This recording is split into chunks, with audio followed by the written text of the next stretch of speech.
And to talk more about the fall economic statement, let's bring in Ontario Finance Minister Peter Bethlenfalvy. He joins us live from Toronto. Mr. Minister, welcome.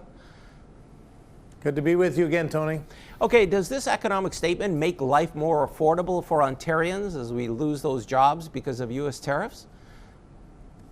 Well, look, we have a global economic slowdown. The tariffs are impacting economies around the world, but we acted early to support businesses and workers with things like a $30 billion support program. Money's flowing out the door.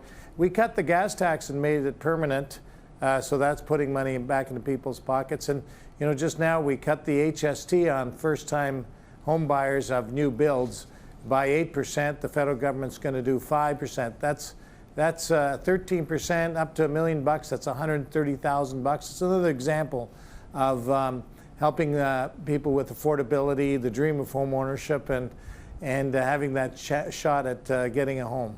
We heard it in Siobhan's story. Your government is helping businesses like Algoma Steel, you know, $100 million.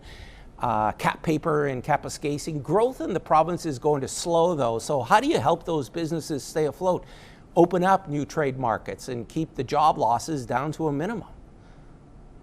Yeah, it's a great question. And, you know, Ontario companies are incredibly entrepreneurial. They're self-reliant. They're resilient. And we increased what we call the Ontario Together Trade Fund.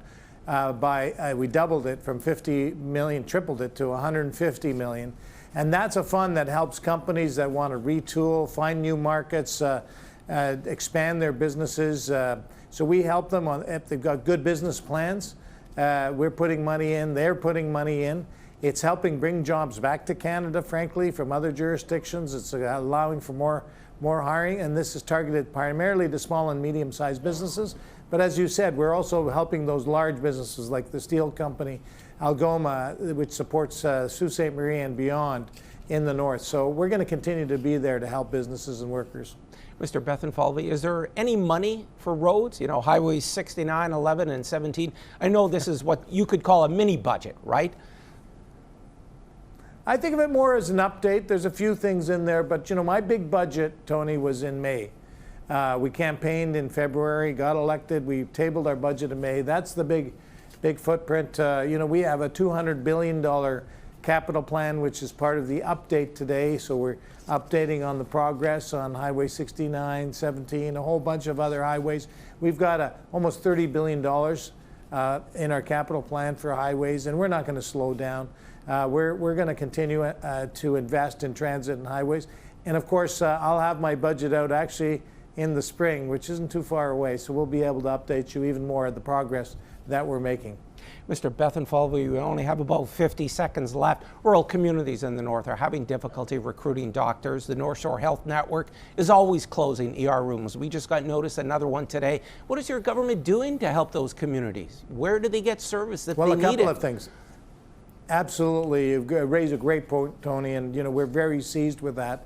I'd say just a couple of things. First of all, from the recruiting side, we have the Learn and Stay program.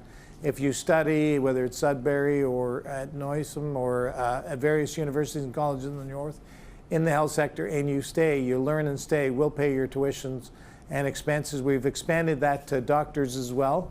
And secondly, we've put in $2.1 billion so that we can have more doctors in the north for primary care. Jane Philpott is leading that. So we're going to continue to invest. We're definitely focused very much not just on the north, but all communities across Ontario, and we're going to keep going. Mr. Bethlenfalvy, we're all out of time. Thanks so much. Really appreciate it. Always a pleasure. Thank you, Tony. That was Finance Minister Peter Bethlenfalvy.